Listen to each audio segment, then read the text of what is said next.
Enfin, pour qu'on comprenne bien, docteur, un instant, pour qu'on comprenne bien, vous dites il ne faut pas reconfiner. Vous pouvez nous donner pour quelles raisons il ne faut pas reconfiner? Ouais, je peux. Alors, je vous entends un mot sur deux, mais pourquoi il faut pas reconfiner? Parce qu'il y a des effets collatéraux systémiques qui sont absolument majeurs, et que dans la balance bénéfice-risque, les risques l'emportent beaucoup sur les bénéfices dans cette épidémie. Les effets collatéraux majeurs, ils sont à la fois sanitaires, sociaux, économiques, systémiques. Sanitaires, vous avez des infarctus non revascularisés sur le premier confinement, des gens qui sont pas venus, ils avaient mal dans la poitrine, sont pas venus, sont retrouvés avec un cœur à la caisse en insuffisance cardiaque terminale.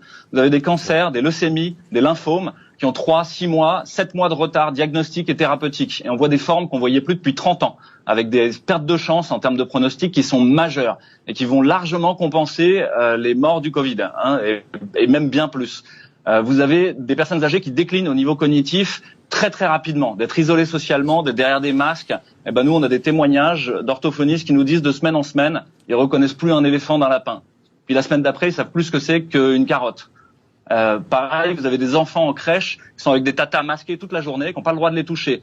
Relisez Cyrulnik et les orphelinats de Roumanie, c'est ce qu'on est en train de faire à nos enfants. Ils n'arrivent plus à apprendre à parler, ils n'arrivent plus à associer les phonèmes avec l'articulé avec les émotions. On est en train de devenir fou. La réalité, c'est qu'on est devenu fou et il faut même faire des mesures ciblées. Donc, comme je vous l'ai dit, laissez les médecins prescrire l'hydroxychloroquine, le Zithromax et le zinc.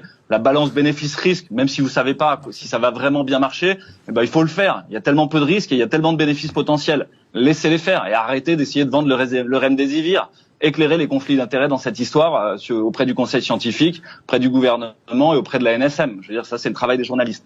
Et puis masquer les personnes à risque, comme je vous l'ai dit, avec des FFP2, ça sert à rien de leur faire croire que le masque de papier va les sauver, c'est juste pas vrai, quoi. C'est une imposture et on le sait tous. Et puis laisser les restaurants travailler, laisser les autres travailler, etc. Et puis donner des sous à l'hôpital. Merci beaucoup, ça fait 15 docteur. ans qu'on n'a pas de sous. Merci, docteur Louis Fouché, d'avoir été avec nous. Je rappelle que vous êtes à Marseille, d'où peut-être votre combat aussi pour certains médicaments.